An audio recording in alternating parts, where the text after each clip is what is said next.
शिव पुराण के कई अध्याय, खंड या संहिताएं हैं जो भगवान शिव के जीवन, उनके स्वरूपों, लीलाओं, भक्तों और ब्रह्मांड की संरचना की गहराई से व्याख्या करते हैं। इसके प्रमुख 7 खंड, संहिताएं और प्रत्येक के भीतर कई अध्याय हैं। नीचे मैं आपको शिव पुराण के कुछ महत्वपूर्ण अध्यायों का सारांश दे रहा हूँ। 1. विद्येश्वर संहिता। मुख्य विषय शिव की पूजा की विधि, महिमा और भक्ति का महत्व। विशेष अध्याय शिवलिंग की उत्पत्ति, ब्रह्मा और विष्णु का अहंकार और शिव का उन्हें दर्शन देना।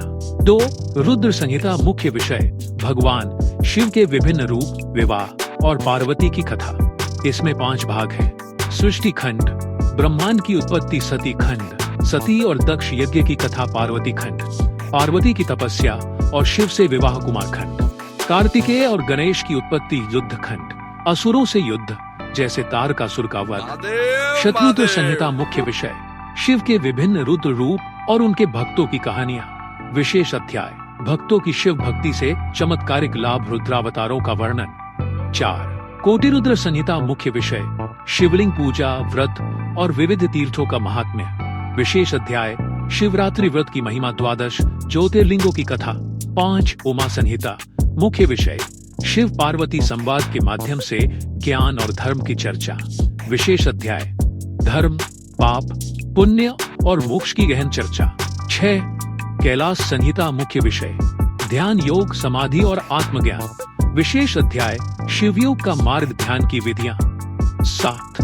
वायु संहिता। मुख्य विषय शिव के सार्वभौमिक स्वरूप और वायु तत्व की महिमा।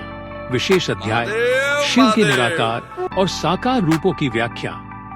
ध्यान की कई विधियां हैं जो व्यक्ति की आवश्यकता, मानसिक अवस्था और आध्यात्मिक मार्ग पर निर्भर करती है। नीचे ध्यान की कुछ प्रमुख और प्रभावशाली विधियां दी जा रही है। ध्यान की प्रमुख विधियां। 1. सांस पर ध्यान विधि। केवल अपने श्वास के आने और जाने पर ध्यान दें। लाभ: मन शांत होता है, फोकस बढ़ता है। 2. मंत्र जप ध्यान विधि। किसी मंत्र जैसे सोहम, राम का मानसिक या मौखिक जप करें।